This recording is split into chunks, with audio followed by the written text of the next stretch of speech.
Drama की starting हमारी female lead जिया से होती है, जो कि अपने मॉम डैड के साथ उनकी मसाज पार्लर में काम करने में हेल्प करती है। तभी यहाँ पर उसके मॉम डैड उसे इशारों में बात कर रहे होते हैं, क्योंकि वो असल में म्यूट है। यहाँ पर वो सब बताते हैं कि उनके लैंडलॉर्ड ने फिर से इस जगह का रेंट बढ़ा दिया है। तो ये सुनकर यह भी परेशान हो जाती है कि पिछली बारी तो उन्होंने रेंट बढ़ाया था और अब वापस कर रहे हैं। तो फिर मॉम डैड कहते हैं कि अब क्या ही कर सकते हैं, भरना तो पड़ेगा ही, अभी तो और भी चीज़ों के बिल है जो हमें भरने।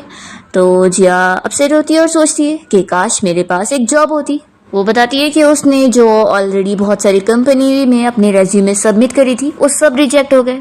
पर इतने में जिया देखती है कि उसके मोबाइल पर कंपनी की तरफ से नोटिफिकेशन आया होता है। तो वो बहुत ज़्यादा हैप्पी हो जाती है और इस बारे में अपने मॉम डैड और सिस्टर को बताने लगती है कि उसे कंपनी की तरफ से काम का ऑफर आ गया है, लेकिन कंपनी के काम का नहीं बल्कि कंपनी के प्रेसिडेंट शेन की नैनी का। ये सुनकर उसकी फैमिली भी शॉक रह जाते हैं। यहाँ पर उसकी सिस्टर बताने लगती है कि वो जो मिस्टर शेन है वो अपनी कंपनी का सीईओ था, लेकिन अभी 1 महीने पहले ही उसका कार एक्सीडेंट हो गया, जिसके बाद उसके दोनों पैर ही डिसेबल हो गए और फिर उसका ख्याल रखने के लिए इतनी सारी नैनीज को हायर किया गया, पर सभी बहुत ही डर के वहाँ से फायर हो चुकी है। तो ये लोग यहाँ पर नैनी के बारे में इमेजिनेशन भी करने लग जाते हैं कि वो कैसे डर के घर से गई होगी। मॉम डैड तो डर के मारे कहने लगते हैं कि तुम्हें बिल्कुल भी उस नैनी की जॉब करने की जरूरत नहीं है। माना कि अभी हमें पैसों की जरूरत है, लेकिन हम तुम्हें वहां पर नहीं भेजेंगे, वो कितनी डरावनी जगह होगी। जिया की कजिन सिस्टर उसे कहने लगती है कि तुम्हारे मॉम डैड बिल्कुल सही कह रहे हैं, और वैसे भी तुम्हारा जो एक्स बॉयफ्रेंड है वो जिंग कंपनी में तो काम करता है ना, तो सोचो अगर तुम उसी कंपनी के सीईओ की नैनी की जॉब करोगी तो उसे तो बड़ी खुशी मिल जाएगी और वो तुम्हारी बेइज्जती करने आ जाएगा। तो नहीं, बिल्कुल भी तुम वहां पर जॉब नहीं कर सकती। जिया कहती है कि आखिर मुझे उससे क्या फर्क पड़ता है, और वैसे भी इस जॉब को करने से मुझे मंथ के पूरे 30,000 युआन मिलेंगे और ऊपर से 7 टाइप के इंश्योरेंस और वीकेंड पर काम करने पर ट्रिपल सैलरी। तो सोचिए कितना अच्छा ऑफर है, हमारे स्टोर का सारा कर्जा पूरा हो जाएगा। आखिर एक डिसेबल सीईओ का ख्याल ही तो रखना है ना, ये तो मेरे लिए बाएं हाथ का खेल है। फिर जिया यहाँ शेन के घर पे पहुंच जाती है। मेड उसे अंदर तक लेकर आती है और कहती है कि मिस्टर शेन आपको नीचे मिल जाएंगे, और वो डर के मारे यहाँ से भाग लेती है। जिया सोचती है कि क्या वो मिस्टर शेन इतना डरावना है जो सभी लोगों से इतना डरते हैं। जैसे वो नीचे आती है सीढ़ियों से तो देखती है कि शेन यहाँ पर एक लड़की को गला दबाकर उसे दूर कर देता है। ये देखकर तो वो डर जाती है और सोचती है कि क्या यहाँ पर मारने वाला सीन चल रहा है। असल में लड़की शेन की फियांसी थी, पर उसने उसे धोखा दे दी होती है। शेन का भाई भी इसे चिल्ला रहा होता है कि तुम्हारी शादी मेरे भाई से होने वाली थी, पर तुमने उससे पहले ही इसे चीट कर दी और तुम किसी और के साथ थी। तो निंग तो हंसने लग जाती है और कहती है कि तुम्हें दिख नहीं रहा है कि ये डिसेबल हो चुका है, ये किसी काम का नहीं है, और तुम मुझे कह रहे हो कि मैंने दूसरा मैन क्यों ढूंढी। वो शेन को चिल्ला कर कह रही है कि मैं चाहती हूँ कि तुम मेरे साथ एंगेजमेंट तोड़ दो। तो फिर वो ऑर्डर दे देता है कि मैं तुम्हारे साथ एंगेजमेंट तोड़ रहा हूँ, और फिर वो बटन प्रेस करता है तो उसके गार्ड्स तुरंत ही उसके ऑर्डर पर यहाँ पर आने लगते हैं। और जैसी जिया पीछे गार्ड्स को देखती है तो वो भी सीढ़ियों से नीचे आ जाती है। यहाँ पर शेन ऑर्डर देता है कि इस लड़की को यहाँ से बाहर फेंक कर आओ। तो वो लोग उसे उठा के लेके जाते हैं और फिर जिया चुपके से यहाँ से जाने वाली होती है, पर तभी उसकी आवाज़ से शेन गुस्से में पूछता है कि यहाँ पर कौन है। तो फिर वो उसे हाई कर देती है और बताती है कि वो असल में उसकी नई नैनी है जो आज आई है। कहता है कि अच्छा नई नैनी, तुम्हें पता है तुमसे पहले अब तक जो भी सारी नैनी आ चुकी है ना, वो सभी यहाँ से डर के भाग चुकी है, तो अब तुम्हारी बारी होगी। जिया तो सुन के डरी जा रही होती है। तभी शेन का भाई हान उसे कहता है कि भाई से डराओ मत। वो तुरंत ही जिया को आकर बताता है कि असल में मैंने तुम्हें जॉब का ऑफर दिया था। तो जिया सोचती है कि अच्छा तो ये प्रेसिडेंट है।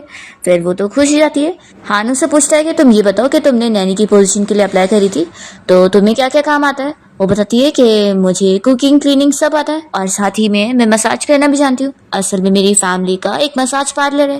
तो इस सुनते के साथ ही हान बहुत ही खुश होता है और कहता है कि फिर तो कितनी अच्छी बात है, मेरे भाई को वैसे भी लेग मसाज देने की जरूरत है। फिर वो उसे हैंडशेक के लिए हाथ आगे बढ़ाता है और कहता है कि अब से तुम मेरे भाई का ख्याल रखोगी। तो जिया को अब कंफर्म हो जाता है कि प्रेसिडेंट शेन तो वो है, ये नहीं। जिया मन में सोचती है कि वैसे भी मुझे अपने फैमिली का सारा कर्जा भरना है, तो इतना तो मैं सही सकती हूँ। फिर वो जॉब ऑफर एक्सेप्ट कर लेती है। तभी शेन कहता है कि देख लेना 3 दिन के अंदर मैं तुम्हें यहाँ से निकलवा दूंगा। फिर इसके बाद जिया को मेड यहाँ पर उसका रूम दिखा देती है। तो जिया जैसी इतना बड़ा सा रूम देखती है तो वो शॉक हो जाती है कि मुझे रहने के लिए इतना अच्छा इतना बड़ा रूम दिया जा रहा है, ऊपर से यहाँ पे बेड भी है। वो तो ये सब देखती है बहुत ज्यादा खुश जाती है। तभी मेड उसे बताने लगती है, तुम्हारा काम बहुत ही सिंपल है, असल में तुम्हें रोज मिस्टर शेन के तीनों टाइम के खाने का इंतजाम करना होगा और बस उसके ऑर्डर पर हर वक्त अवेलेबल रहना होगा। ये कहती है कि जब ये काम इतना सिंपल है तो सारी नैनी क्विट करके क्यों जा रही है। तो फिर मेड उसे इस बारे में बताती है कि क्योंकि मिस्टर शेन बहुत ज्यादा डरावने हैं, तो अब तुम अपना ख्याल रखना। और ये मेड भी अपना लगेज लेकर यहाँ से भाग जाती है। फिर इतने में हान यहाँ पर आया होता है और वो जिया से कहता है कि चलो हम लोग एक दूसरे को वीचैट पर ऐड कर लेते हैं ताकि फिर काम के बारे में मैं तुमसे बात कर सकूं। तो जिया तुरंत ही उसे अपना वीचैट दे रही होती है और तभी वो देखती है कि वो उसे नंबर 88 के नाम से सेव कर रहा है। तो वो कहती है कि क्या मेरे से पहले पूरे 87 नैनीज को मिस्टर शेन भगा चुके। तो हान कहता है कि मेरे भाई के पैर के मसाज का टाइम हो गया, तो जाओ तुम अपना काम कर लो। फिर जिया डरते हुए जा रही होती है और सोचती है कि आखिर मैं उससे डर क्यों रही हूँ, वैसे भी वो तो डिसेबल है तो मेरा क्या ही कर पाएगा। फिर जिया शेन को ढूंढने के लिए अंदर जाती है और उसे आवाज देती है और देखती है कि वो तो यहाँ पर है ही नहीं। तो वो शॉक हो जाती है। तभी उसे फिर सामने सीसीटीवी कैमरा नजर आता है और वो समझ जाती है कि अच्छा।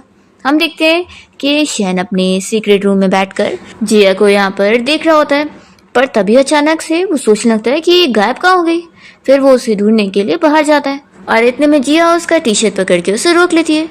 तो वो तो शॉक रह जाता है कि वो तो फंसी गया। जिया से कहती है कि मैं तभी छोड़ूंगी जब आप मसाज के लिए मानोगे। तो फिर वो चिल्लाता है कि छोड़ो मुझे। जिया कहती है कि ठीक है, लेकिन अब गुस्सा होना बंद करो। शेन अपने व्हील चेयर को घुमाने की कोशिश करता है पर वो वर्क ही नहीं करता। तो जिया उसे बताती है कि मैंने बैटरी पहले ही ले चुकी हूँ, तो इसलिए अगर आप मसाज के लिए नहीं मानोगे तो फिर मैं ये बैटरी दूंगी भी नहीं। तो फिर शेन को गुस्से में मानना ही पड़ता है। उसके बाद जिया उसके पैर का मसाज करने लग जाती है और उसकी पैर के निशान देख कर कहने लगती है कि उसे बिल्कुल भी दर्द नहीं हो रहा है, नहीं तो उसकी जितनी ज्यादा चोट है ना उस हिसाब से तो उसे बहुत ज्यादा दर्द होता। तो शेन उसकी बातें सुनकर शॉक हो जाता है क्योंकि इससे पहले अब तक जो भी नैनी उसका ख्याल रखने आई हुई थी वो तो उसकी चोट देखकर ही भाग जाया करती थी और डर जाती थी, और जिया तो यहाँ पर उसकी पेन की भी केयर कर रही है और बिल्कुल भी डर भी नहीं रही। शेन कहने लगता है कि कुछ पेन होते ही इनविजिबल है। तो वो कहती है कि मैं जानती हूँ, वैसे ही जैसे कि आज अगर मुझे अपना ये मसाज करने का काम करने को नहीं मिलता तो फिर मुझे कितना ज्यादा गिल्ट होता और पेन भी होता। शेन पूछता है कि यानी तुम अपना टास्क कंप्लीट कर रही हो। जिया कहती है कि हाँ, इसलिए तो मैं हैप्पी हो चुकी हूँ। तो शेन बस शॉक होकर उसे देख रहा होता है और सोचता है कि इसे मुझसे बिल्कुल भी डर नहीं लग रहा, क्या ये सब एक्टिंग कर रही है।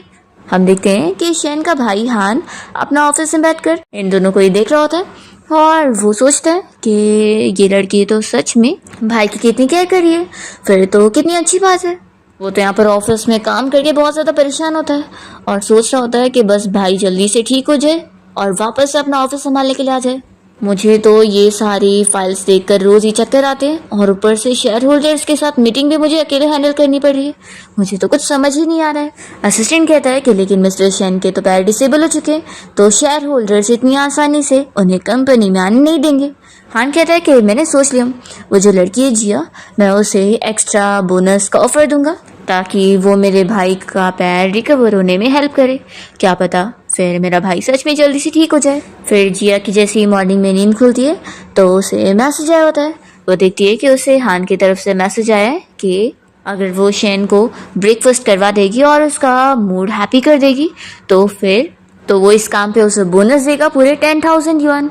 ये देखते के साथ ही वो तो बहुत ज़्यादा खुश हो जाती है कि ये 10,000 तो मेरे पेरेंट्स की पूरी मंथली इनकम है। वैसे तो ये बॉस बहुत ज़्यादा स्पॉइल है और इसे हैंडल करना मुश्किल है, लेकिन इतने सारे पैसे मिल रहे हैं तो अब ये मेरे लिए आसान हो चुका है। फिर वो तो बहुत ही खुश होकर जल्दी से कुकिंग करने जाती है कि उसे अब ये बोनस जो लेना है। तभी यहाँ शेन के घर पे उसके डैड आए होते हैं और वो कहने लगते हैं कि आखिर ये नैनी कहाँ से आई हुई है जो कुकिंग के लिए इतना खुश हो रही है।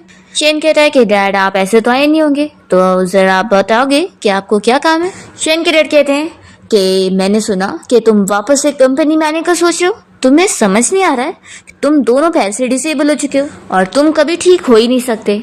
मैंने कितनी मुश्किलों से तुम्हारे भाई हान को कंपनी में एक्टिंग प्रेसिडेंट के तौर पे काम करने के लिए मनाया हूँ, तो उससे अब झूठी होप मत दो। शेन कहता है कि डैड, मैं अच्छे से जानता हूँ कि आपने बहुत पहले ही मुझे रिप्लेस करके मेरे भाई हान को कंपनी में लाने का सोच लिया था, और वो तो आपको अच्छा मौका मिल गया क्योंकि मेरे पैर इसी टाइम पे डिसेबल हो गए। इस बात पर उसके डैड बहुत ज्यादा चिल्लाने लग जाते हैं और उसे कहते हैं कि उसने अकेले अपने दम पर कंपनी खड़ा किया। इसका ये मतलब नहीं है कि वो उनसे इस तरीके से बात करेगा। वो बता देते हैं कि कल तुम्हारी शेयर होल्डर्स के साथ मीटिंग रहने वाली है, तो याद रखना है जब तक तुम्हारा भाई पूरी तरीके से प्रेसिडेंट नहीं बन जाता है तब तक तुम्हें उन्हें शांत करके रखना है। और ऐसा कहकर वो चले जाते हैं। फिर जिया यहाँ पर कुकिंग करने के बाद शेन को आवाज देती है और कहती है कि बॉस खाना रेडी हो चुका है, तो वो साफ मना कर देता है कि मैं नहीं खाऊंगा। जिया कहती है कि पहले खाना देख तो लो, तो वो ये सारे खाने देखने के बाद कह देता है कि ये तेल वाले खाने मैं नहीं खाता हूँ। तो फिर वो उसे लालच दिला रही होती है कि देखो ये कितना ज्यादा टेस्टी है, क्या इसे कोई नहीं खाने वाला।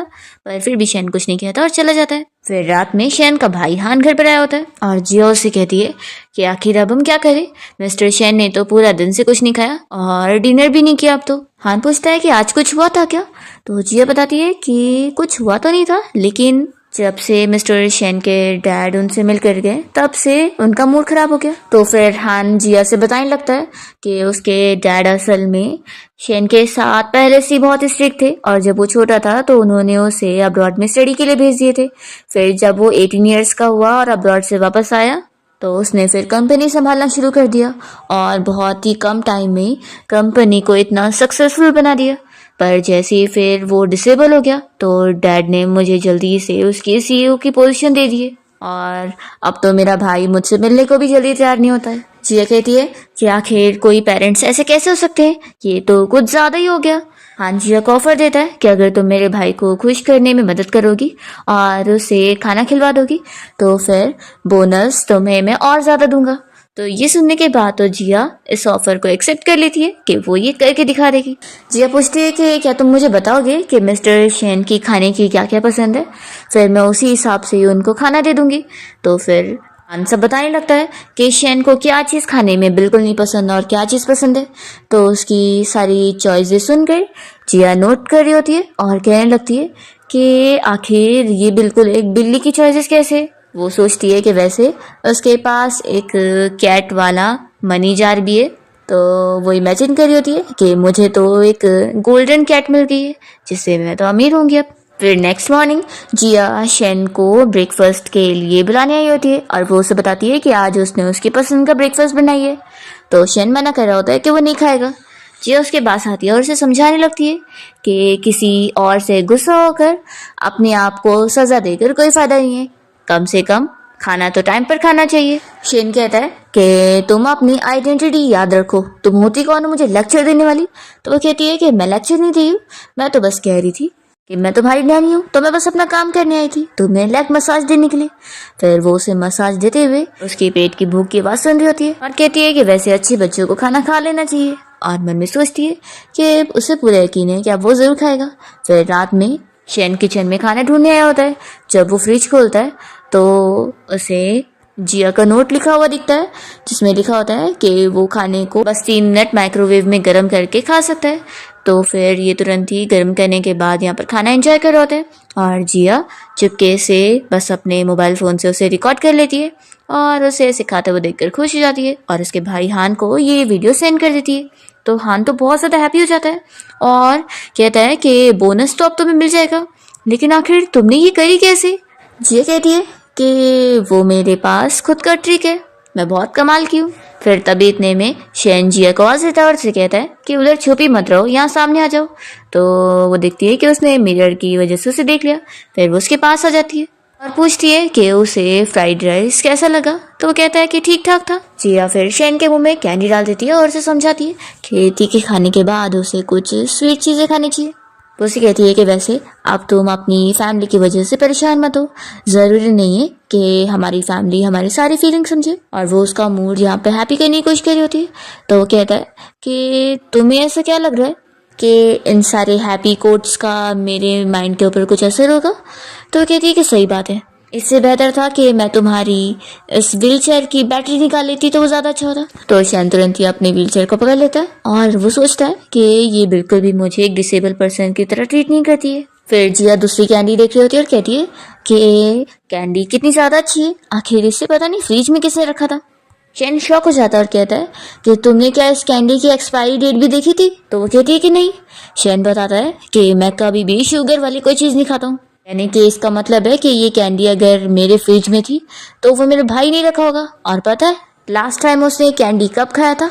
जब वो 15 साल का था, यानी कि 10 साल पहले। जिया फिर तुरंत ही उसके मुंह में से कैंडी निकाल लेती है और कहती है कि रुको मैं अभी पानी लाती हूँ ताकि तुम अपना मुंह धो लो और मैं डॉक्टर को भी कांटेक्ट करती हूँ। तो वो कहता है कि इसकी जरूरत नहीं है, मैं इतनी जल्दी मरूंगा नहीं। फिर शैन यहाँ पर जिया को बता देता है कि उसे ब्रेकफास्ट में कल क्या खाना है। तो जिया बहुत ज़्यादा हैप्पी हो जाती है कि उसने उसे डिश बता दिया। तो वो कहती है कि ठीक है फिर सुबह रेडी हो जाएगा। शैन फिर अपना चला जाता है और जिया को फिर हान का मैसेज आता है कि उसने उसे 10,000 में 50 युआन कम सेंड किए। तो ये सोचती है कि हमारा बोनस का तो डील 10,000 का था ना। हम देखते हैं कि हान यहाँ पर गुस्सा हो गया होता है कि मेरी छुपाई हुई लॉलीपॉप भाई को मिल गई, सब इसकी वजह से हुआ है, तो इसलिए मैंने 50 लेस दिए इसे। फिर नेक्स्ट मॉर्निंग जिया टाइम पर यहाँ ब्रेकफास्ट और उसकी ब्लैक कॉफ़ी रेडी करके शैन को दे देती है। तो शैन काफ़ी इम्प्रेस होता है कि टेस्ट में भी अच्छा है। वो मन में सोच रहा होता है कि ये बाकी नैनीज से तो बेहतर है, इसे मैं कम से कम कुछ टाइम के लिए तो रोक ही सकता हूँ। फिर इतने में शैन के घर के बाहर जाओ आया होता है और वो बताने लगता है कि दरवाज़ा खोलो, मैं शैन का फ्रेंड हूँ। तो शैन जिया को दरवाज़ा खोलने का ऑर्डर दे देता है। फिर ये जो तो जैसे ही अंदर आया होता है तो वो शैन को देखकर सोचने लगता है कि मुझे तो लगा था कि ये यहाँ पे बीमार पड़ा होगा, लेकिन लगता है ये मज़े में जी रहा है। शैन कहता है कि तुम यहाँ पर क्यों आए हो? तो फिर जो बताने लगता है कि शेयर होल्डर्स ने मुझे यहाँ पर भेजा है तुम्हें देखने के लिए, और अब तुम्हें देखने के बाद मुझे पता लग रहा है कि तुम तो सच में पूरी तरीके से डिसेबल हो, कोई काम के नहीं रहे। तो जिया चिल्लाती है कि तुम तो बॉस के फ्रेंड हो ना, तो आखिर उनसे किस तरीके से बात कर रहे हो? वो कहता है कि मैंने गलत क्या बोला। तो शैन के पास आता है और इसे कहता है कि मैंने सुना कि तुम्हारी फियांसी निंग ने तुम्हें छोड़कर चली गई है और वो किसी और बंदे के साथ ही। वैसे पता है वो बंदा कौन है?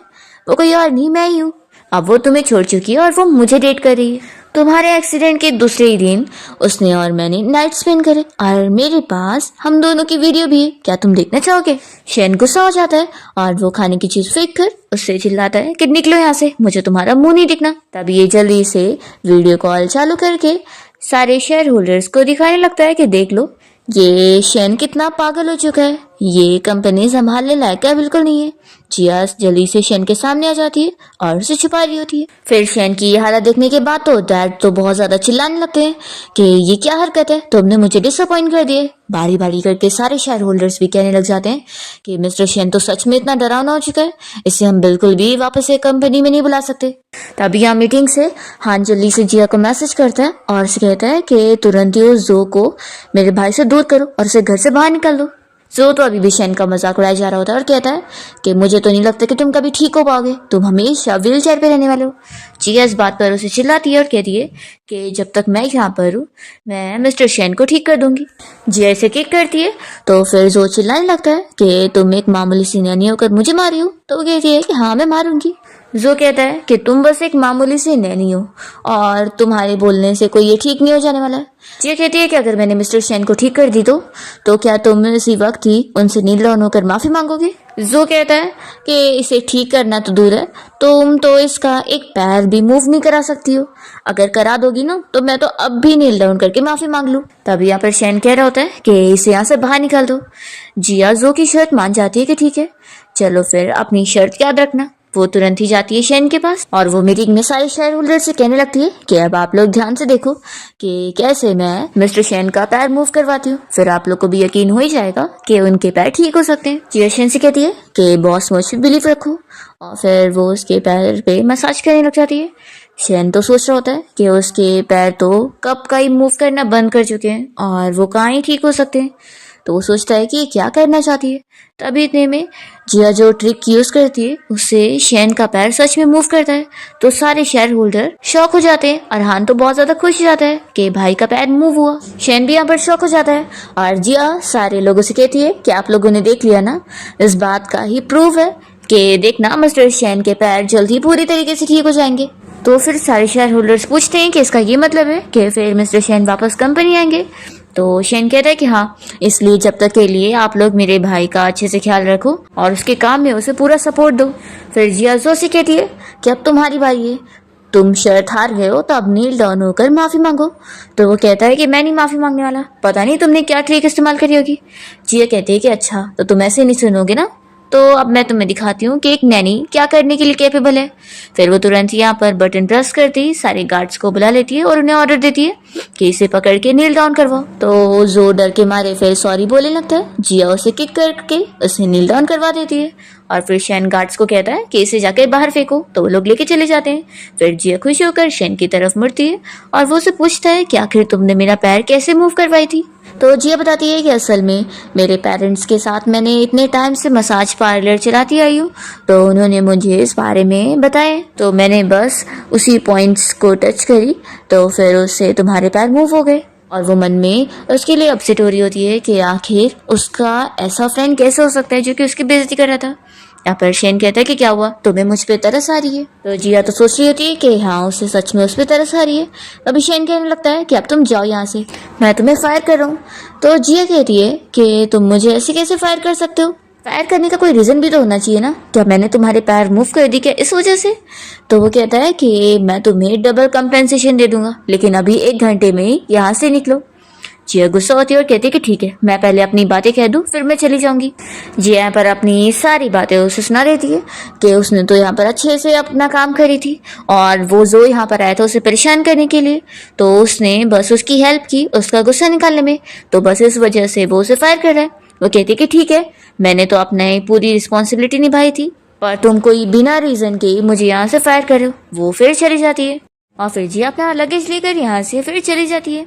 फिर पूरा दिन शेन अकेले ऐसे ही घर पे पड़ा रहता है। जब हान घर पे आता है तो वो पूछता है कि भाई आखिर वो नैनी कहाँ पर है। तो शेन बताता है कि मैंने उसे निकाल दिया।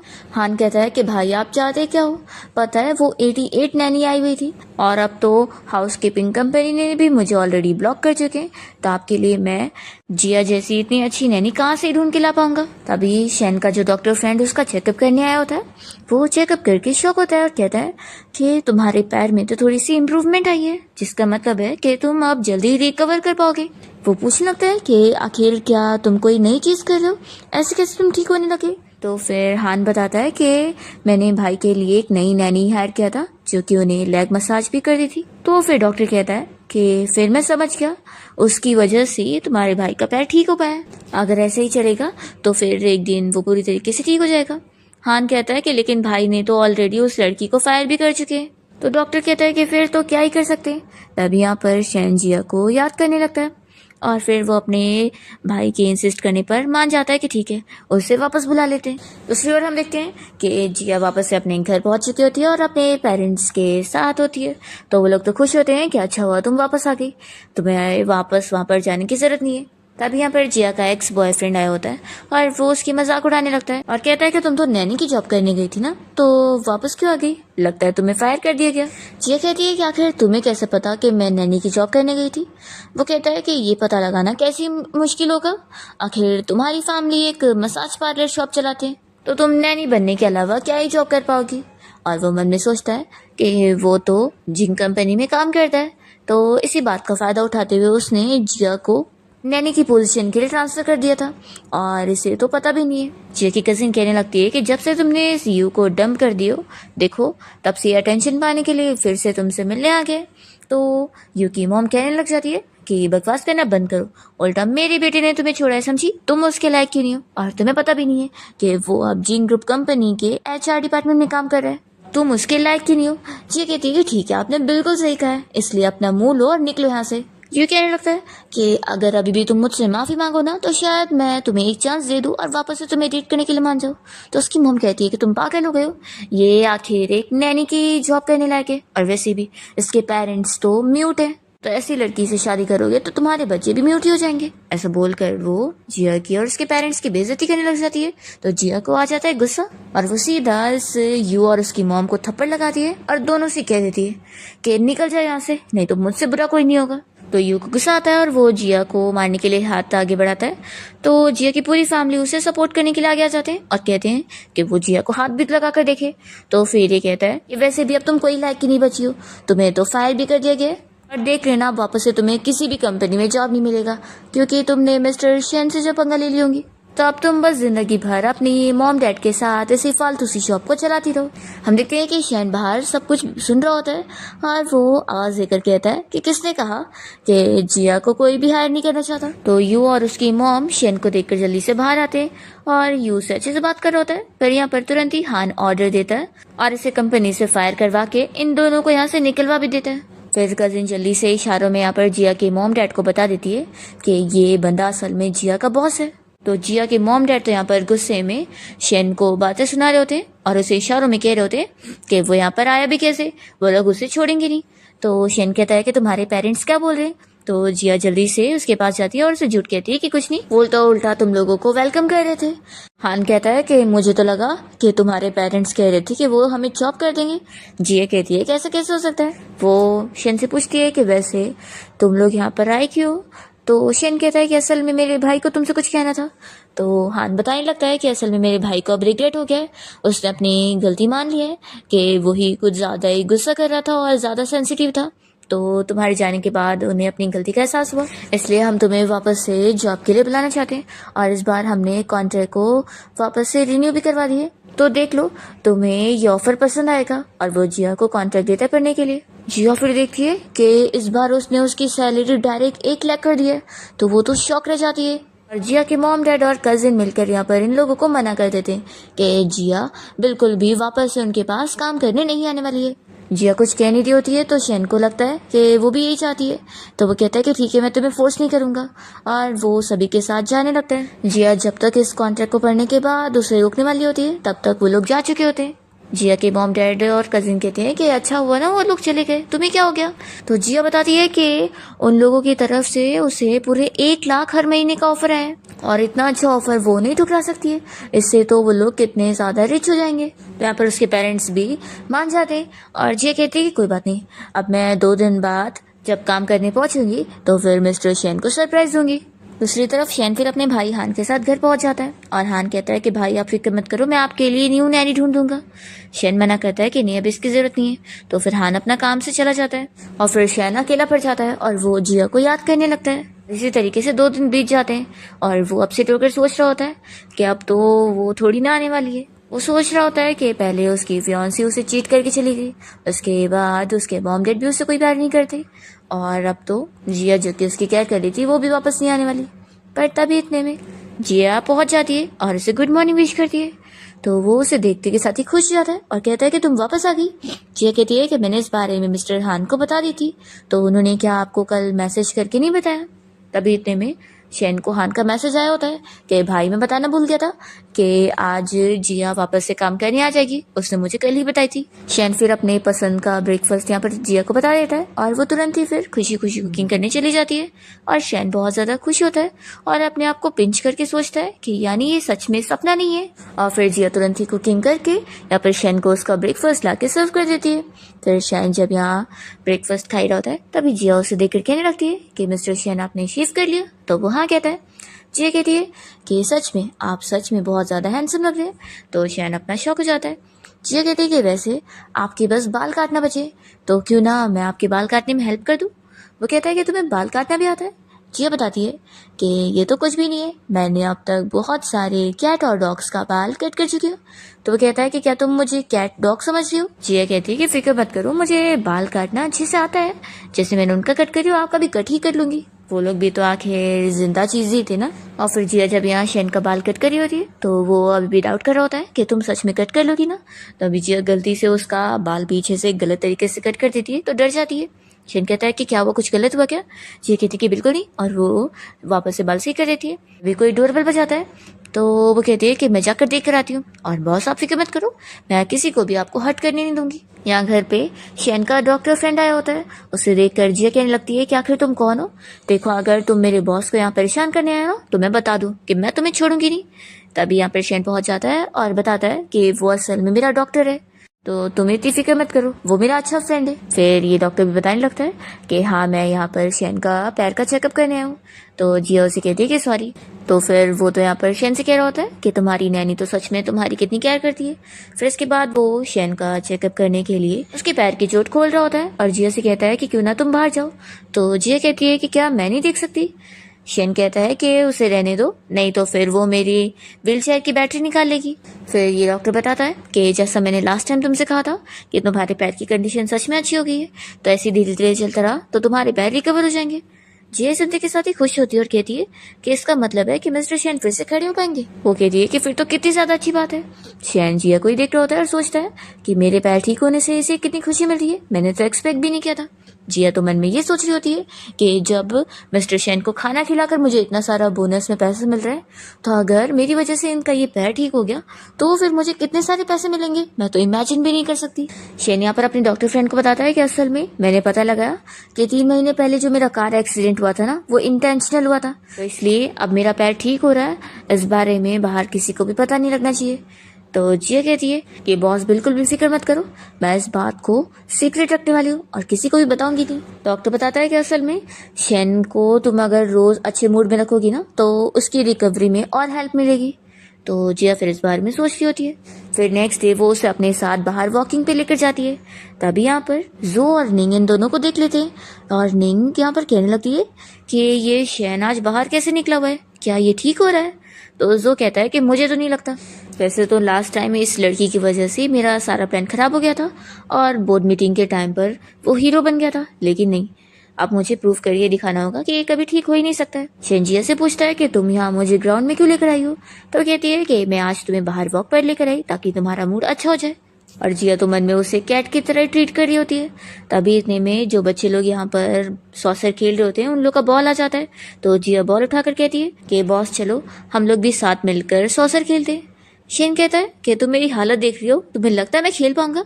तो जिया तो उसे यहाँ पर गोलकीपर बनाने का काम दे देती है और कहती है कि अब आप वहीं पर रहो और जब बॉल कहीं वहां चला जाया करेगा तो हमें वापस दे दिया करना। वैसे भी आपकी व्हीलचेयर तो मूव करती है, तो ये काम तो कर ही लोगे ना, मुझे आप पर यकीन है। शेन चिल्लाने लगता है कि तुम मुझे यहाँ ऑर्डर दे रही हो। तो जिया अपने कान बंद करके भाग जाती है और बच्चे लोग के साथ खेलने लगती है। तो फिर शेन उसे देखकर खुश हो रहा होता है और तभी जिया यहाँ पर बॉल से खेलते हुए उसे किक करके शेन को कैच करने के लिए बोल देती है और शेन टाइम पर कैच कर लेता है। तो वो खुश होकर उसे कहती है कि देखा तुम कितने ज्यादा ऑसम हो। तभी यहाँ पर सारे बच्चे शेन के पास आ जाते हैं और उसे कहने लगते हैं कि अंकल आपकी चेयर तो कितनी ज्यादा अमेजिंग है, तो क्या आप हमें इस चेयर पर बैठने के लिए दोगे, मैं आपको अपना ये टॉय भी दे दूंगा। बारी बारी करके सारे बच्चे ही बैठना चाह रहे होते हैं। शेन फिर अपसेट हो जाता है। जिया कहती है कि चलो वापस चलते हैं। तो कहता है कि तुम बोल रही थी ना कि तुम्हें बाहर वॉक करना है। तो फिर वो कहती है कि मैं तुम्हें बाहर खुश करने के लिए लेकर आई थी, लेकिन तुम तो ना खुश हो चुके हो, तो फिर बाहर आके भी क्या ही फायदा है। तो शेन सोचने लगता है कि उसे मेरी खुश होने की इतनी बड़ी है। फिर वो उसे बताने लगता है कि वो बस थोड़े टाइम के लिए अपसेट हुआ था और ज्यादा नहीं। जिया समझाती है कि तुम्हें अगर कोई भी चीज अनहैप्पी करिए ना तो उसे जोर से कहकर निकाल दो, उसे मन में मत रखो। जिया की बातों से शेन का मूड थोड़ा ठीक हो जाता है कि आज तक कोई उसकी केयर तो करता ही नहीं था और वो पहली है। फिर यहाँ पर जिया सारे बच्चों को चॉकलेट्स दे दी होती है। तो वो लोग को तो चॉकलेट नहीं बल्कि अभी भी शेन की व्हीलचेयर की पड़ी होती है। तो शेन मान जाता है और उन सभी को थोड़ा थोड़ा अपने ऊपर बैठा लेता है और जिया फिर इन लोग की फोटो क्लिक कर रही होती है। इतने में यहाँ पर जो और निंग पहुंच जाते हैं। जो कहने लगता है कि तुम क्या ठीक हो गए हो जो यहाँ बाहर आकर घूम रहे हो और बच्चे लोग के साथ खेल रहे हो।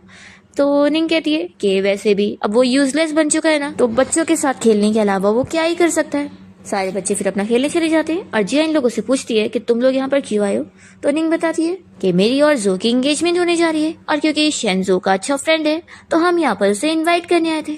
तो जिया कहती है कि सच में तुम दोनों के दोनों बिल्कुल सेम हो और बहुत ज्यादा शेमलेस भी। तो निंग चिल्लाती है कि तुम एक नैनी होकर हमारे बारे में ऐसे कैसे बोल सकती हो। तो जो कहता है कि जाने दो, इस नैनी से बातें करके क्या ही मतलब है तो ये एक लो क्लास लड़की ना। शेन यहाँ पर ऐसे चिल्लाता है कि उसे लो क्लास मत बोलना, वो मेरी सबसे इम्पोर्टेंट पर्सन है।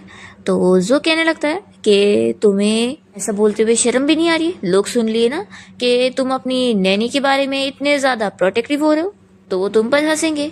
ओ हाँ, आखिर नैनी के सहारे तो तुम घूम फिर पा रहे हो। जिया शेन के पास आती है और कहती है कि तुम इसे इग्नोर करो, हम लोग यहाँ से चलते। तभी जो सोचता है कि मैं इसके पैर ठीक होने दे ही नहीं सकता हूँ। वो बॉल को किक करके शैन की व्हील चेयर को ढकेल देता है, जिसकी वजह से शैन नीचे गिर जाता है। तो जो को खुशी मिलती है कि अच्छा हुआ इसके पैर ठीक हुए ही नहीं है। वो उसका मजाक उड़ाने लग जाता है कि तुम तो बड़ा ठीक होने का नाटक कर रहे थे ना, तो अब क्या हो गया। निंग कहती है कि आखिर जिन कंपनी के सीईओ जो कि यहाँ पे ठीक से उठ भी नहीं पा रहा है और जमीन में क्रॉल कर रहा है, मुझे तो देख कर ही हंसी आ रही है। ये मोमेंट तो बिल्कुल पिक्चर लेने वाला है। वो उसका वीडियो बनाने लग जाती है। जिया को उठाने के बाद सीधा निंग के पास आती है और उसका फोन ले लेती है और कह देती है कि दोबारा मेरे बॉस की पिक लेने की सोचना भी मत, नहीं तो फिर मैं सिर्फ पुश ही नहीं करूंगी बल्कि इससे भी ज्यादा बुरा हाल कर दूंगी। और वो तुरंत ही उसके फोन से फोटो डिलीट कर देती है। तो जो कहता है कि फोटो तुमने डिलीट कर दी तो क्या हो गया, आखिर तुम ये बात तो नहीं छुटला सकती ना कि ये डिसेबल है और ये ठीक ही नहीं हो सकता, ऐसे बोलकर वो और हंस रहा होता है। तो जिया उसे पैर पे ऐसे किक करती है कि वो उठ ही नहीं पाता। तो जिया भी फिर हंसने लगती है और कहती है कि क्या हुआ, अब तुम खुद नहीं चल पा रहे हो। वो यहाँ पर लोगों को आवाज देकर बुला रही होती है कि आओ इसे उठाने में कोई मदद कर दो, आखिर इतना फेमस बंदा नीचे गिर गया और उठ ही नहीं पा रहा है। निंग चिल्लाती है कि तुमने एक तो जो को मारी हो, तो रुको मैं अभी पुलिस को कॉल करती हूँ, तुम बचो कि नहीं। जिया कहती है कि हाँ हाँ करो, वैसे भी तुम लोगों ने पहले बुली किया तो पुलिस भी तुम दोनों को पहले देखेंगी।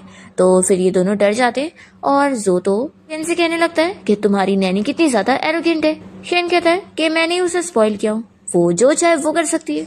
और फिर जिया और शेन दोनों अपने यहाँ से चले जाते हैं और यहाँ जो को परेशान करने के लिए उसके पास एक डॉग आ जाता है। दूसरी तरफ जिया शेन को समझा रही होती है कि उसे उन दोनों की बात पर बिल्कुल भी ध्यान नहीं देना चाहिए क्योंकि उसके पैर एक दिन जरूर ठीक हो जाएंगे। वो यहाँ पर उसकी तारीफें कर रही होती है कि उसे तो खुश होना चाहिए कि वो आखिर इतना ज्यादा हैंडसम जो है। शेन तो खुश हो रहा होता है और सोचता है कि यानी मेरी इमेज उसकी नजरों में इतनी ज्यादा अच्छी है। जिया तो ये सोच रही होती है कि आखिर वो इतने सारे पैसे जो उसे देता है तो इसलिए तो वो सबसे बेस्ट बॉस है। जिया कहती है कि वैसे आज उन दोनों स्कमबैग्स को मारने में मुझे तो बहुत ज्यादा मजा आई है। जिया कहती है कि इसी बात पे पार्टी करना तो बनता है, तो क्यों ना मैं आपको खाने की ट्रीट दूं। शेन कहता है कि तुम मुझे डिनर की ट्रीट दे दो। जिया मन में सोच रही होती है कि आखिर उसे इतनी अच्छी खासी सैलरी तो मिल रही है तो एक डिनर की ट्रीट तो बनती ही है, इतना तो वो अफोर्ड कर ही लेगी। फिर उसके बाद ये लोग एक अच्छे से रेस्टोरेंट में डिनर करने पहुंच जाते हैं जहाँ पर ये लोग लड़कियों का डांस भी देख रहे होते हैं। पर शेन तो ये सब देखने में बिल्कुल इंटरेस्ट नहीं लेता, पर जिया को मजे आ रहे होते हैं। वो कहती है कि ये सारी लड़कियां कितनी ज्यादा ब्यूटीफुल है ना, और वो खाना एंजॉय कर रही होती है। तभी स्टाफ आकर उसे पूछती है कि अगर वो चाहे तो वो सारी लड़कियां उन लोगों की केयर करने यहाँ पर भी आ जाएंगी। तो जिया फिर बुला लेती है। जैसे ही ये लड़की यहाँ पर शैन को मसाज देने के लिए उसके पीछे आती है तो शैन कह देता है कि मुझे जरूरत नहीं है। तो फिर वो लोग यहाँ पर जिया की केयर करने में लग जाती है। तो जिया उनसे अपनी केयर करवा रही होती है और वो खुश हो रही होती है। पर फिर इसके बाद आखिर में जब स्टाफ यहाँ पर बिल पे करने के लिए जिया के पास सारी चीजों का बिल बताने आती है तो जिया इतने सारे पैसे सुनकर शॉक हो जाती है।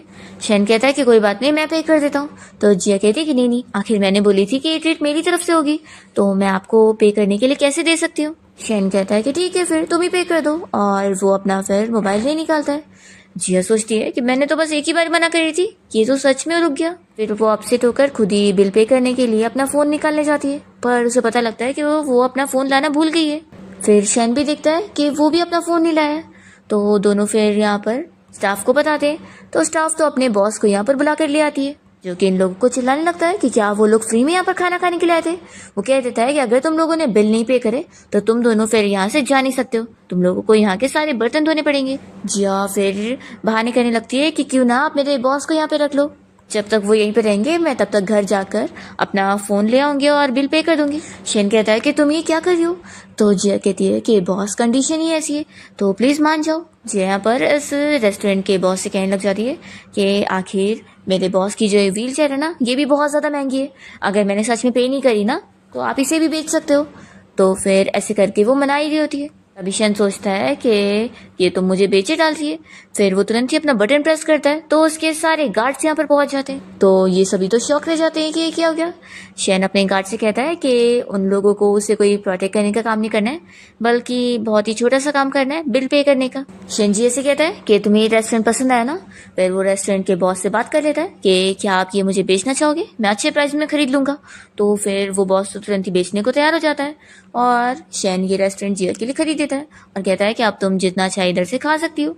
तो फिर वो मज़े में खाना एंजॉय करती। फिर जब दोनों वॉक करके यहाँ से जा रहे होते हैं तो जिया सॉरी कहने लगती है कि आज उसकी वजह से इतनी बड़ी मिसअंडरस्टैंडिंग क्रिएट हो गई थी और वो भी एम्बेरस्ड हो गया था। जिया पूछती है कि वैसे तुमने वो रेस्टोरेंट क्यों खरीदा, तुम्हें वहाँ की ब्यूटीफुल लड़कियाँ पसंद आई? तो वो कहता है कि वो ब्यूटीफुल लड़कियाँ तो तुम्हें पसंद आई थी ना। जिया पूछती है कि वैसे ये बताओ आज तुमने हैप्पी फील किया कि नहीं? तो शेन कहता है कि क्या ये चीज़ इंपॉर्टेंट है? तो वो कहती है कि ऑफ कोर्स इंपॉर्टेंट है, मैं इसलिए तुम्हें बाहर लेकर आई थी। लेकिन हाँ, मैंने एक्सपेक्ट नहीं करी थी कि हमें रास्ते में वो जो अर्निंग मिल जाएंगे और फिर डिनर भी इतना ज़्यादा ऑकवर्ड बन जाएगा, मैंने सोची नहीं थी। शेन सोचता है कि ये मुझे खुश करने के लिए इतनी सारी मेहनत करी थी।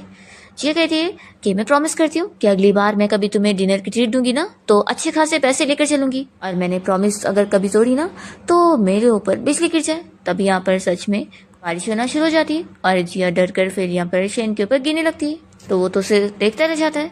फिर जिया जल्दी से उसकी व्हील चेयर को पुश करते हुए लेके जा रही होती है और शेन बस सोच रहा होता है कि उसकी हार्ट बीट इतनी फास्ट हो गई है।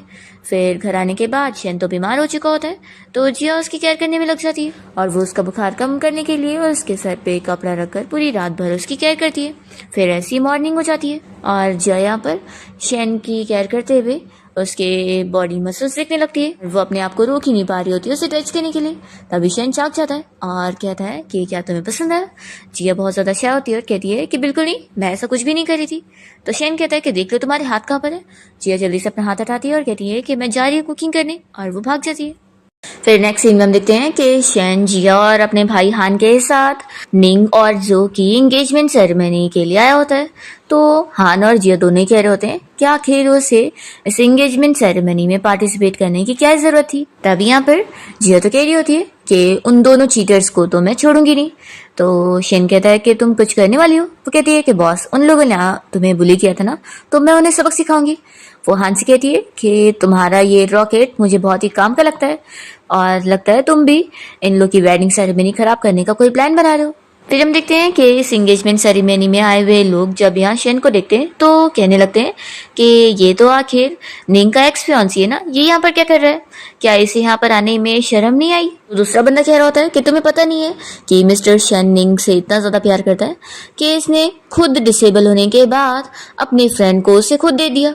जिया को ये सब सुनते के साथ ही बहुत ज्यादा गुस्सा आ रही होती है और वो उन्हें चिल्लाने लगती है कि तुम लोग कितने शेमलेस हो जो कुछ भी रूमर बना रहे हो। हान भी चिल्लाता है कि पता नहीं इन लोगों को ये सब झूठी रूमर बताने के लिए किसने बोला है। फिर जिया दिखती है कि यहाँ पर तो सिर्फ सीढ़ी है, तो वो शेन से कहने लगती है कि जानबूझ के जो ने उसकी बेइज्जती करने के लिए बिल्कुल भी उसके अंदर जाने का ठीक से इंतजाम नहीं कर रहा है ताकि उसकी यहाँ पर बेइज्जती हो। शेन कहता है कि फिक्र मत करो, अब वो यहाँ पर खुद हमें बुलाने के लिए आएगा और मुझे अंदर लेकर जाएगा। तो जिया कहती है कि वो कैसे? तो वो कहता है कि बस इंतजार करो। यहाँ पर हम देखते हैं कि जो और निंग जैसी अपनी पार्टी में पहुंचते हैं तो देखते हैं कि कोई भी गेस्ट यहाँ पर नहीं है। वेट्रेस उनको बताती है कि सारे गेस्ट बाहर ही खड़े और वो अंदर आने से डर रहे क्योंकि जब मिस्टर शेन अंदर नहीं आ पा रहे तो उन लोग को भी डर लग रही है। हम देखते हैं कि सारे लोग बाहर ही खड़े होते हैं और जिया और हान दोनों शेन के व्हील चेयर पे थोड़ा थोड़ा बैठ जाते हैं और खुश हो रहे होते हैं कि अच्छा हुआ हमारे पास बॉस की व्हील चेयर है, नहीं तो हम लोग तो खड़े खड़े थक ही जाते। फिर इतने में जो बाहर आकर कहने लगता है कि तुम लोग अंदर क्यों नहीं आ रहे हो? तो सारे लोग कहते हैं कि जब मिस्टर शेन अंदर नहीं जा पा रहे तो हम कैसे जा सकते हैं, हमें तो भाई मिस्टर शेन से पंगा नहीं लेना है। तो जो और निंग शेन को अंदर चलने बोल रहे होते हैं। तो यहाँ पर फिर जिया उसके बदले में बताती है कि मिस्टर शेन ने कह दिया कि तुम लोग जब तक उन्हें उठा के अंदर नहीं लेके जाओगे तब तक वो अंदर नहीं जाएंगे। तो निंग कहने लगती है कि तुम पागल हो गए हो। तभी जो मान जाता है ठीक है तुम क्या कर रहे हो? वो कहता है कि आखिर तुम क्या चाहती हो कि हमारी एंगेजमेंट पार्टी कैंसिल हो जाए? और फिर दोनों मिलकर जाते और शेन की व्हील चेयर को उठा के अंदर ले आते हैं। तो सारे लोग इनके ऊपर ही हंसते होते हैं। फिर यहाँ अंदर आने के बाद जो फिर शेन की बेइज्जती करने की कोशिश करता है और उसका मजाक उड़ाता है कि वैसे मैं अपने फ्रेंड को थैंक्स करना चाहूंगा कि उसकी वजह से मुझे निंग मिल पाई है और आज हमारी फिर एंगेजमेंट होने जा रही है, तो इसका क्रेडिट मेरे फ्रेंड को जाता है। तो यहाँ पर जिया को गुस्सा आ जाती है और वो उससे चिल्लाती है कि क्या तुम्हारे कोई पेरेंट्स नहीं है जो तुम इतने ज्यादा बदतमीज हो गए हो और स्टेज पर जाकर मेरी बॉस की बेइज्जती कर रहे हो? तो जो कहता है कि मेरे पेरेंट्स बस यहाँ पर आए नहीं है, ऐसा नहीं है कि मेरे पेरेंट्स नहीं है। तो फिर वो कहती है कि पक्का तुम जैसे बेटे को देखकर वो बहुत ही एम्बेरस्ड हो चुके होंगे क्योंकि अगर मेरा बेटा भी तुम जैसा होता ना तो मैं भी यहाँ पर नहीं आती। तो जो को बहुत ज्यादा गुस्सा आ जाती है और वो जिया के ऊपर हाथ उठाने जाता है पर जल्दी से यहाँ पर जिया को गिरते हुए देखकर व्हील चेयर पे से उठ जाता है और उसे बचा लेता है। तो सारे लोग ये देखते रह जाते हैं और बातें करने लगते हैं कि ये क्या चल रहा है, ये शेन तो डिसेबल था ना, ये आखिर खड़ा कैसे हो गया? फिर यहाँ पर शेन के पैर दर्द होने लगते हैं तो वो जिया को कहता है कि मेरी हेल्प करो मुझे बैठाने में। फिर तभी इतने में यहाँ पर शेन का भाई हान आया होता है और कहने लगता है कि मैं तुम्हारी यहाँ एंगेजमेंट पार्टी में आया था और तुम्हारा बाथरूम ही फट गया, देखो मेरा क्या हाल हो गया है। वो यहाँ पर जोर से फाइट करने लगता है कि तुम्हारी वजह से मेरे सारे कपड़े पे स्मेल आ रही है। तो सारे लोग इन लोग को देखकर हंस रहे होते हैं। पर फिर यहाँ शेन की तबीयत खराब होने लगती है तो जिया हान से बताती है कि शेन की तबीयत खराब हो रही है तो मैं उसे हॉस्पिटल लेके चली हूँ। तो फिर हान भी यहाँ जो के साथ फाइट करना छोड़ता है और वो भी अपने भाई के साथ यहाँ से चला जाता है। फिर जो को तो शेन के ऊपर इतनी ज्यादा गुस्सा आती है कि इसकी वजह से मेरी एंगेजमेंट पार्टी खराब हुई, मैं इसे छोड़ूंगा नहीं।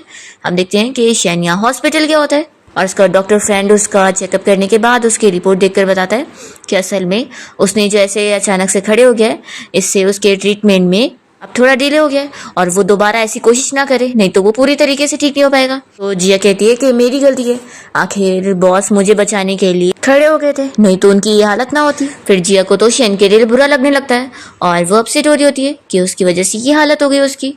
तो शेन कह रहा होता है कि नहीं, तुम्हारी कोई गलती नहीं है। तभी इन दोनों को देखकर शेन का ये डॉक्टर फ्रेंड सोच रहा होता है कि शेन पक्का इस लड़की को लाइक करने लग गया है। तभी वो कहता है कि तुम शेन की इतनी फिक्र मत करो, तुम्हें पता है जब असल में इसका एक्सीडेंट हुआ था ना और ये डिसेबल हो गया था तब तो इसे और भी ज्यादा दर्द हुआ था और इसे हर रोज पेन किलर्स लेने पड़ते थे, तो उसके सामने तो ये दर्द कुछ भी नहीं है। ये सुनते के साथ ही जिया को शेन के लिए बहुत ज्यादा बुरा लगता है और वो कहने लगती है कि फिर तो तुम्हें कितना ज्यादा दर्द होता होगा ना। वो उसे पूछने लगती है कि क्या अभी भी तुम्हें बहुत ज्यादा दर्द हो रहा है, अभी कैसा फील कर रहे हो तुम? तो शैन इसकी बातें सुनते के साथ ही याद कर रहा होता है कि जब उसका कार एक्सीडेंट हुआ था तो उसका भाई और उसके डैड हॉस्पिटल में आए हुए थे। उसका भाई तो उसकी फिक्र कर रहा था पर उसके डैड तो उससे बहुत ज्यादा ही गुस्सा थे और वो उसकी फिक्र भी नहीं कर रहे थे और कह रहे थे कि अभी तो हमें कंपनी संभालनी है। फिर शैन यहाँ पर जिया से खुश हो रहा होता है और उसे बताने लगता है कि हाँ मुझे बहुत ज्यादा दर्द होता था। तो फिर जिया उसे कहने लगती है कि तुम अपनी सारी चीजें मुझसे शेयर कर सकते हो, हमारे बीच में सिर्फ बॉस और एम्प्लॉय का रिलेशन नहीं है। तो वो कहता है कि और क्या है? तो जिया कहती है कि हम अच्छे फ्रेंड्स भी है, मैं तुम्हें अपना बहुत ही अच्छा फ्रेंड समझती हूँ, वैसे तो मैं जानती हूँ कि मैं तुम्हारी फ्रेंड बनने लायक हूँ नहीं। तो शेन कहता है कि तुम ऐसा कैसे बोल सकती हो, और वो मन में सोचता है कि मैं आखिर क्या ही सोच रहा था, ये बस मुझे फ्रेंड समझती है। फिर जिया सोचने लगती है कि आखिर क्या हुआ है, ये अपसेट क्यों हो गया, लगता है जो अर्निंग की वजह से ही ये परेशान हो चुका है। उन लोगों ने अपनी फ्रेंडशिप जो इसके साथ खराब कर ली इस वजह से। जेशन से कह देती है कि तुम्हें कभी भी कुछ चाहिए रहेगा ना तो मुझे बताना, मैं तुम्हारे लिए हर वक्त अवेलेबल रहूंगी और हाँ मैं एक्स्ट्रा फीस भी नहीं चार्ज करूंगी और हाँ तुम बिल्कुल भी फिक्र मत करो, मैं तुम्हारे लिए कोई भी इम्प्रॉपर थॉट्स भी नहीं रखूंगी। मैं कभी भी अपने फ्रेंड्स को डेट नहीं करती हूँ, जैसे कि लवर्स का ब्रेकअप हो जाता है, शादियों का डिवोर्स हो जाता है, लेकिन फ्रेंडशिप कभी नहीं टूटती है। शैन फिर भी कुछ नहीं कह रहा होता है तो जिया सोचती है कि वो अभी भी अपसेट है। फिर इतने में जो की आवाज आती है कि वो यहाँ पर शैन का आवाज दे रहा है। तो जिया शैन से कहती है कि बॉस तुम फिक्र मत करो, मैं जाती हूँ उसे हैंडल करने के लिए, आखिर अब मैं तुम्हारी फ्रेंड हूँ तो अब सब मुझ पे छोड़ दो। वो यहाँ पर अपने आंखों में नकली आंसू डाल देती है और तुरंत ही रोने धोने का नाटक करते हुए बाहर निकलती है और इसे देखकर शैन और उसका डॉक्टर फ्रेंड तो शौक हो रहे होते हैं कि क्या कर रही है। जिया बाहर आने के बाद जो और पुलिस ऑफिसर के सामने रोने धोने का नाटक स्टार्ट कर देती है। जो पुलिस को लेकर आया होता है शैन से मिलाने के लिए कि शैन ने उसकी एंगेजमेंट पार्टी खराब कर दिया। तो जिया यहाँ पर रोने धोने का नाटक करते हुए पुलिस ऑफिसर को बताती है कि ये सब झूठ कह रहा है, उल्टा इसकी वजह से शैन इतना ज्यादा बीमार हो गया कि अब तो वो होश में भी नहीं आ रहा है। और वो इतना रोने धोने का नाटक करती है कि पुलिस ऑफिसर उसकी बात पे बिलीव कर लेते हैं और जो को ही चिल्लाते हैं। जो कहता है कि तुम झूठ मत बोलो और शैन को बाहर निकालो। तो कहती है कि जब वो कोमा में है तो बाहर कैसे आएगा। ऑफिसर मान जाते हैं और जो को चिल्लाते हैं और उसे यहाँ से लेकर चले जाते हैं। तो जिया तो खुशी आती है और फिर शैन का डॉक्टर फ्रेंड उसके सामने जिया की तारीफ करता है कि तुम्हारी ये नैनी तो बड़ी कमाल की है, ये तुम्हें कितना ज्यादा प्रोटेक्ट करती है। तो जिया कहती है कि ये सब तो बनता ही है ना, आखिर मेरे बॉस मुझे इतनी ज्यादा सैलरी जो दे दे तो मेरी रिस्पॉन्सिबिलिटी बनती है ना कि मैं अपनी नैनी वाली जॉब की जिम्मेदारी पूरी अच्छे से निभाऊं। तभी इतने में यहाँ पर शैन के डैड उससे मिलने आए होते हैं और कहने लगते हैं कि मैंने तो सुना था कि तुम तो कोमा में हो लेकिन तुम तो मुझे ठीक ठाक नजर आ रहे हो। शैन कहता है कि क्या हुआ, आपको अब बुरा लग रहा है कि मैं कोमा में नहीं हूँ बल्कि ठीक ठाक हूँ। तो फिर उसके डैड चिल्लाते हैं कि तुम मुझसे किस तरीके से बात कर रहे हो, आखिर मैं तुम्हारा सका डैड हूँ और वैसे तुमने जो की एंगेजमेंट पार्टी खराब कर दी उसकी वजह से पता है हमारी और जो की फैमिली की जो बिजनेस डील थी वो सब खराब हो गई है, तुमने सब बर्बाद कर दिया, तुम्हारी वजह से मेरी कितनी बेइज्जती हो गई। तो शैन कहता है कि सच में आपको मेरी तो कोई नहीं पड़ी है कि जो ने कैसे मुझे धोखा दिया, और आपको बस अपनी बेइज्जती की पड़ी है। जिया को बहुत ज्यादा बुरा लगता है कि शैन के डैड को उसकी थोड़ी सी भी नहीं पड़ी है और वो उसे कैसी कैसी बातें कह रहे हैं।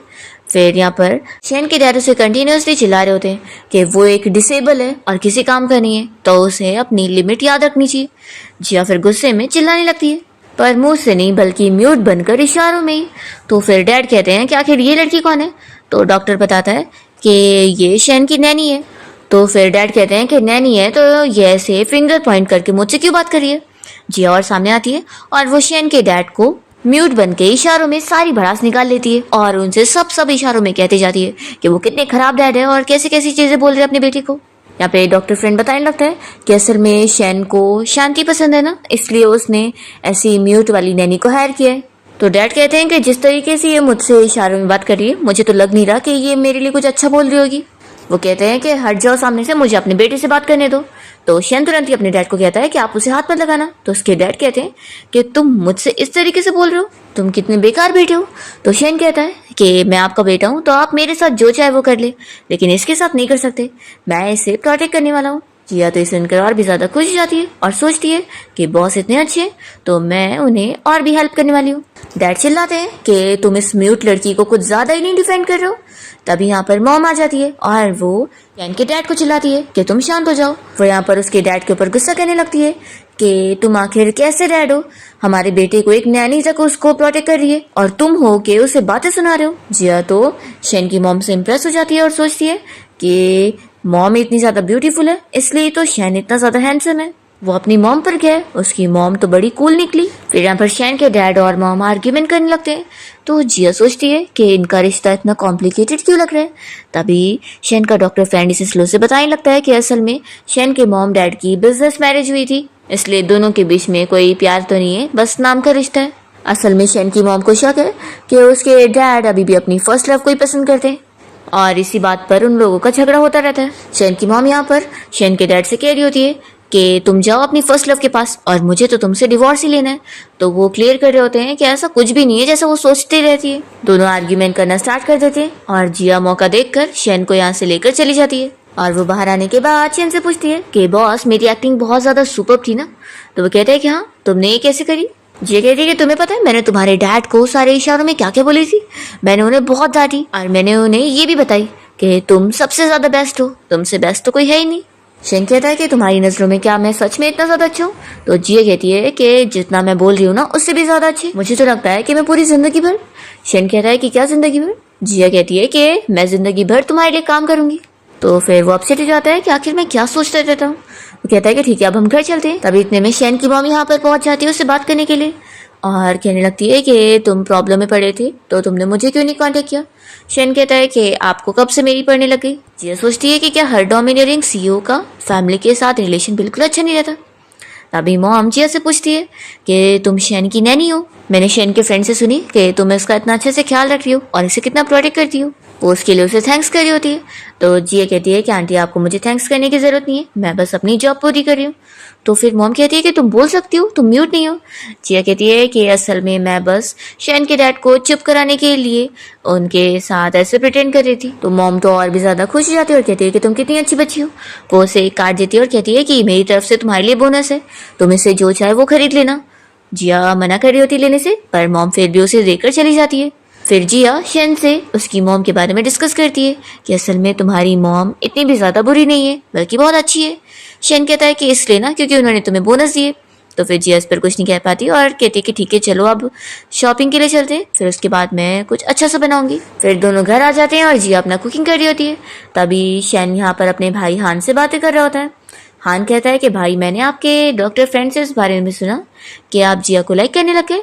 शैन कहता है कि ये तुम क्या बोल रहे हो। हान कहता है कि भाई वैसे तो ये मैंने भी नोटिस किया था कि जब से जिया यहाँ पर आई है आपकी पर्सनैलिटी बड़ी अच्छी हो गई है और आप पहले से अब ठीक भी हो चुके हैं। तो मैं तो उसे अपने सिस्टर इन लॉ बनाने के लिए मान रहा हूँ और उसे अप्रूव कर रहा हूँ। शैन कहता है कि तुम तो अप्रूव कर रहे हो लेकिन जिसे बनना है उसे तो अभी तो पता ही नहीं है। हान कहता है कि मेरे पास एक आइडिया है, आपका 2 दिन बाद बर्थडे आने वाला है ना, उस दिन उससे आप अपना लव कन्फेस कर दो। हान जानबूझ के जोर जोर से जिया को सुनाने के लिए कहने लगता है कि भाई 2 दिन बाद आपका बर्थडे ना, मैं अच्छा सा सरप्राइज तैयार करूंगा। तो जिया ये सुनकर फिर यहाँ सोचती है कि शैन का 2 दिन बाद बर्थडे है हान कहता है कि देखा भाई, वो से सच में आपकी कितनी पड़ी है। मैंने जैसे आपके बर्थडे के बारे में बोला उसने तुरंत ही सुन ली। तो देखना अब तो वो खुद भी आपके बर्थडे की तैयारियां करेगी, तो अब आप उसे कन्फेस करने की तैयारी करो। फिर जिया यहाँ पर कैलेंडर में डेट मार्क कर रही होती है और वो कुछ ना कुछ प्लानिंग करने लग जाती है शैन को सरप्राइज देने के लिए। और शैन उसे देखकर बस यही चीज सोच रहा होता है कि वो मुझे ही सरप्राइज देने की प्लानिंग कर रही है। फिर 2 दिन बाद फाइनली शैन के बर्थडे वाला दिन आ जाता है और जिया शैन के सामने एक बॉक्स लेकर बैठती है। तो वो सोचता है कि क्या ये मेरा गिफ्ट होगा, लगता है गिफ्ट आ चुका है। पर तभी जिया शैन को बताती है कि उसने एक स्ट्रे कैट के लिए एक हाउस खरीदी है जो कि उसे पूरा जोड़ना है, लेकिन उसे आता नहीं है कैसे करना है। तो फिर वो इंस्ट्रक्शंस बता दे। तो शैन सोचता है कि अच्छा तो ये कैट का घर है। फिर वो उसको बताने में हेल्प कर देता है, जिससे फिर जिया वो घर बना लेती है और शैन को थैंक यू कहने लग जाती है कि वो कितना स्मार्ट है। तो शैन कहता है कि तुम भी, तभी तो तुमने बना ली। तो जिया कहती है कि वो तो मैं हूँ ही। फिर जिया शैन को बर्थडे सरप्राइज देने के लिए गार्डन में अच्छा सा सरप्राइज का इंतजाम करती है और फिर वो उसे फायरवर्क्स दिखाती है जिसमें शैन का नाम लिख कर आ रहा होता है। वो कहती है कि ये मेरी तरफ से तुम्हारा बर्थडे गिफ्ट है, क्या तुम्हें पसंद आया। तो शैन तो बहुत ज़्यादा खुश होता है और फिर वो उसे कन्फेस करने वाला होता है कि तभी इतने में यहाँ पर शैन के सारे गार्ड्स पहुंच जाते हैं। उन्हें लगता है कि यहाँ पर आग लग गई है और शैन को बचाना है। तो जल्दी से वो लोग सारी फायरवर्क्स को तोड़ते हुए का बर्थडे सरप्राइज खराब कर देते हैं। तो वो गुस्सा हो जाती है और यहाँ पर शैन फिर अपने गार्ड से कह देता है कि अब उन लोग का आज का बोनस कट है और अब वो लोग जाए यहाँ से बाहर। तो सारे अब से टोकर चले जाते हैं कि वो लोग तो बस शैन को बचाने आए थे। पर फिर शैन अपनी फीलिंग्स कन्फेस ही नहीं कर पाता है क्योंकि जिया तो बस उसकी इसलिए केयर कर रही होती है क्योंकि डॉक्टर ने उसे बोला था कि शैन का हर दिन मूड अच्छा रहना चाहिए, इसलिए वो उसे हैप्पी करने की कोशिश कर रही थी और कुछ और नहीं। तो शैन बस ये सुनकर चुप रह जाता है। नेक्स्ट डे शैन से मिलने के लिए उसका फ्रेंड और उसका भाई आए होते हैं और बताते हैं कि उन लोगों ने उसके लिए गिफ्ट लेकर आए। तभी लोग शैन से इस बारे में डिस्कस करते हैं कि जिया को तो अभी वो कन्फेस कर ही नहीं पाया। तभी वो उसके लिए बर्थडे केक लेकर आती है और ये लोग यहाँ पर शैन का बर्थडे सेलिब्रेट करने जा रहे होते हैं। शैन सोचता है कि सच में वो इतनी ज़्यादा बुद्धू है कि उसकी फीलिंग्स जान ही नहीं पा रही है। वो सोचता है कि जाने दो, मुझे सब कुछ धीरे धीरे लेना चाहिए। फिर तभी इतने में यहाँ पर शैन की मॉम भी उसका बर्थडे सेलिब्रेट करने पहुंचती है और वो उसे और हान दोनों को इस बारे में बताती है कि उन्होंने उन लोगों के डैड से डिवोर्स लेने का डिसाइड कर चुकी है। यहाँ पर हान और शैन को इस बात से अच्छा नहीं लग रहा होता है, पर जिया तो शैन की मॉम को फुल सपोर्ट करने लगती है कि आपने ये डिसीजन लिया है तो सोच समझ के लिया होगा और मैं तो आपको फुल सपोर्ट करने वाली हूँ। शैन कहता है कि अगर ऐसी बात है तो अगर तुम्हारा भी हस्बैंड ऐसे टाइप का निकलता है और फिर तुम दूसरा ढूंढती हो तो अगर वो भी ऐसे ही निकल गया तो फिर। जिया कहती है कि पहली बात तो ये कि मैं ऐसे हस्बैंड से शादी करूंगी नहीं। फिर वो तुरंत ही कैंडल्स लगाती है और कहती है कि चलो आप कैंडल्स ब्लो करो और विश मांगो। तो हान तो कहने लग जाता है कि मेरा भाई कभी भी कैंडल ब्लो नहीं करता और विश नहीं मांगता है, तो इस सबका कोई फायदा नहीं है। पर शैन तो यहाँ पर विश मांगने लग जाता है। तो ये देखकर हान शॉक होता है कि भाई तो पलट गया। जिया पूछने लगती है कि तुमने क्या विश मांगा, पर शैन नहीं बताता है। फिर सभी लोग यहाँ पर केक खा रहे होते हैं और जिया शैन की मॉम को भी केक दे देती है। मॉम यहाँ पर शैन से इस बारे में डिस्कस करती है कि वो लड़की तुम्हें पसंद है और मुझे इस बात से बहुत ही खुशी है कि फाइनली तुम्हें कोई मिल गया जिसे तुम पसंद करते हो। शैन कहता है कि मॉम ये इतना ऑब्वियस है, लेकिन जिसे पसंद करता हो उसे तो पता ही नहीं चल रहा। फिर यहाँ पर शैन अपनी मॉम से कह देता है कि वो भी उन्हें फुल सपोर्ट करने वाला है और डिवोर्स के बाद जब वो और जिया एक हो जाएंगे तो फिर वो उनसे मिलने आया करेगा। मॉम तो खुश होती है और फिर वो अपना इन दोनों को छोड़कर चली जाती है। नेक्स्ट मॉर्निंग जब शैन उठता है तो वो शॉक होता है कि उसने जिया के बारे में रोमांटिक सपना देखा। फिर शैन इस बारे में अपने डॉक्टर फ्रेंड से कॉल पे डिस्कस कर रहा होता है। तभी जिया यहाँ पर पहुंच जाती है और कहती है कि तुम क्या कर रहे हो। तो वो कॉल कट करता है। जिया बताती है कि आज असल में उसे छुट्टी चाहिए थी, तो वो रीज़न पूछता है। जिया बताती है कि उसे अपनी क्लास रियूनियन पार्टी के लिए जाना है। फिर हम देखते हैं कि क्लास रियूनियन पार्टी में जिया के सारे क्लासमेट्स शॉक हो जाते हैं जब जिया इतनी महंगी कार से आती है, तो क्योंकि वो लोग पहले से ही बातें कर रहे होते हैं कि वो एक नैनी की जॉब करती है। जिया यहाँ पर अपनी सैलरी दिखाती है कि उसकी सैलरी 1 लाख है। तो ये सुनकर वो लोग तो हैरान रह जाते हैं और कहते हैं कि फिर तो हमें भी नैनी की जॉब करनी है। असल में यहाँ पर जिया को शैन छोड़ने तक आया होता है। तो जिया की इज्जत तो यहाँ पर और बढ़ जाती है और इसका एक्स बॉयफ्रेंड यू तो बहुत ज्यादा गुस्सा हो जाता है। वो यहाँ पर उसकी बेइज्जती करना चाहता था, पर वो तो और उठ गई है। फिर यहाँ पर शैन तो इन लोगों के साथ डिनर पार्टी में भी इन लोगों को ज्वाइन कर लेता है और ये ट्रीट उसकी तरफ से होती है, तो सारे लोग ही बड़े खुश हो जाते हैं। पार्टी के बाद जिया ड्रंक हो गई होती है और शैन और वो दोनों साथ में कार से जा रहे होते हैं। जिया तभी यहाँ पर किसी का नाम ले लेकर रो रही होती है। तो शैन को लगता है कि वो जिसका नाम ले रही है उसे लाइक करती है। तभी जिया बताती है कि वो असल में उसका पेट डॉग था। तो शेन ये सुनकर खुश होता है कि वो तो डॉग के लिए रो रही थी। फिर नेक्स्ट डे जिया को जब होश आता है तो वो शेन के पास आकर माफी मांग रही होती है कि कल रात तो वो इतनी ड्रंक हो गई थी और उसे खुद भी याद नहीं कि उसने क्या क्या करी होगी। फिर हम देखते हैं कि ये दोनों हान के साथ मिलकर बाहर गार्डन में घूमने जाते हैं और तब यहाँ पर हान से शेन को कुछ पता लगता है जो कि वो जिया के साथ शेयर करता है कि असल में उसे नैनी की जॉब दिलवाने के पीछे यू का हाथ है, क्योंकि जैसा कि उसने बताया कि वो कंपनी के प्लानिंग डिपार्टमेंट में जॉब चाहती थी पर उसने उसे नैनी की पोजीशन के लिए ट्रांसफर करवा दिया और इस बारे में शेन को पता भी नहीं था। उसे तो लग रहा था कि वो नैनी बनने के लिए यहाँ पर आई है, पर अब वो जिया से ये सब चीजें क्लियर करते हुए ऑफर देता है कि वो अब कंपनी में काम करने जा सकती है। तो अब उसकी मर्जी है कि वो क्या करना चाहेगी। तो फिर जिया कहती है कि मैं दोनों ही जॉब करूंगी। शेन शॉक होता है और कहता है कि तुम्हारा मतलब। तो फिर वो बताती है कि मैं दिन में अपनी जॉब करने भी जाऊंगी कंपनी में और रात में आकर तुम्हारे लिए खाना भी बनाऊंगी और तुम्हारी केयर भी करूंगी। और फिक्र मत करो, मैं दोनों चीज अच्छे से हैंडल कर सकती हूँ। आखिर मुझे दोनों की सैलरी जो लूटनी है। तो वो कहता है कि तुम दिन भर क्या बस पैसे पैसे सोचती रहती हो। तो जिया कहती है कि ऑफ कोर्स। वो कहती है कि फिक्र मत करो, मैं बिल्कुल भी तुम्हें लेट डाउन नहीं करूंगी और दोनों काम अच्छे से करूंगी। फिर नेक्स्ट डे जिया जब कंपनी में काम करने जाती है तो उससे पता लगता है कि मिंग यहाँ पर उसकी सुपरवाइजर है। वो तो इसे देखकर बहुत ज्यादा गुस्सा होती है और फिर जिया को परेशान करने के लिए वो जानबूझ के उसे ऐसे काम दे रही होती है ताकि वो कंप्लीट ना कर पाए। पर जिया सारे ही काम अच्छे से हैंडल कर लेती है और प्रोजेक्ट भी कंप्लीट कर लेती है। तो फिर निंग उसका कुछ बिगाड़ नहीं पाती और जिया जब घर आती है तो शेन को ये सारी चीजें पता लगती है कि जिया को कैसे बुली किया गया था, पर उसने सब हैंडल कर ली। जिया अपनी तारीफें बताने लगती है और तभी इतने में गलती से वो शेन के ऊपर ही गिर जाती है, पर फिर वो उससे दूर होती है। हम देखते हैं कि धीरे धीरे शेन का पैर अब ठीक हो चुका होता है और वो कंपनी में कोई मीटिंग के लिए आया होता है, पर जिया को अभी पता ही नहीं होता कि वो ठीक हो चुका है। तो शेन फिर प्रिटेंड कर रहा होता है। घर आने के बाद जिया और शेन इसी बारे में डिस्कस कर रहे होते हैं और जिया तो कह रही होती है कि मैं तुम्हारा हमेशा ख्याल रखने के लिए तैयार हूँ। तो कहता है कि इसकी कोई जरूरत नहीं है। तो फिर वो डर जाती है और कहती है कि तुम मुझे फायर तो नहीं करने का सोच रहे हो। तो शेन जल्दी से खड़ा होता है और बता देता है कि क्योंकि वो ठीक हो चुका है। ये देखकर जिया बहुत ज्यादा हैप्पी हो जाती है कि वो सच में ठीक हो गया। तभी जिया गलती से उसके ऊपर गिर जाती है और इनकी एक्सीडेंटली केस हो जाती है। जिया फिर जल्दी से दूर होती है और अपने रूम में भाग जाती है और शेन को लगता है कि शायद वो बिल्कुल भी खुश नहीं है। फिर नेक्स्ट डे फाइनली शेन अपना ठीक होने के बाद कंपनी ज्वाइन कर लेता है और सारे लोग कंपनी में उसका वेलकम करते हैं। नेक्स्ट सीन में हम देखते हैं कि जिया ने घर पे शेन के लिए जो सूप बनाई होती है तो उससे शेन को एलर्जी हो जाती है। उसे ये चीज पता थी पर वो फिर भी पी लेता है क्योंकि जिया ने इतने प्यार से जो बनाई थी। और डॉक्टर फिर यहाँ शेन को चिल्लाता है कि उसने वो सूप क्यों पिया। तो शेन बताता है कि वो भूल गया था कि उसे एलर्जी है। जिया तो यहाँ पर शेन को सॉरी बोलने लगती है कि सब उसकी गलती है। नेक्स्ट सीन में हम देखते हैं कि जिया कंपनी के किसी प्रोजेक्ट के लिए एक क्लाइंट से मिलने गई होती है और ये बंदा यहाँ पर जिया को कह रहा होता है कि अब वो यहाँ से जा ही नहीं पाएगी। पर तभी यहाँ पर शेन भागते हुए आता है जिया को बचाने के लिए और देखता है कि उसने तो ऑलरेडी इस बंदे को मार मार के सबक सिखा चुकी होती है। वो कहता है कि जैसे मुझे पता लगा कि तुम इस क्लाइंट से मिलने आई हो तो फिर मैं वेट नहीं कर पाया और तुम्हें बचाने के लिए आ गया। जिया से कहती है कि मैंने कुछ चीजें रियलाइज करी हूँ, जैसे कि मैं जब भी सैड होती हूँ तो तुम भी सैड हो जाते हो, मैं हैप्पी होती हूँ तो तुम भी हैप्पी हो जाते हो और जब भी मैं खतरे में होती हूँ तो तुम ही मेरी सबसे ज्यादा फिक्र करते हो। और ऊपर से मैंने जो एलर्जी वाली डिश बनाई थी तुमने उसे बिना हेसिटेशन के पी लिए। तो इन सारी चीजों के बाद मुझे पता लगी है कि तुम मुझे लाइक करते हो, है ना। आखिर ये तुम्हें डायरेक्ट बोल देना चाहिए था ना। वो तो मैं इतनी स्मार्ट हूँ कि मुझे सब समझ आ गया। तो शेन भी फाइनली फिर अपनी फीलिंग्स कन्फेस कर लेता है और दोनों किस करते हैं। तभी यहाँ पर वो गुंडा चिल्लाने लगता है।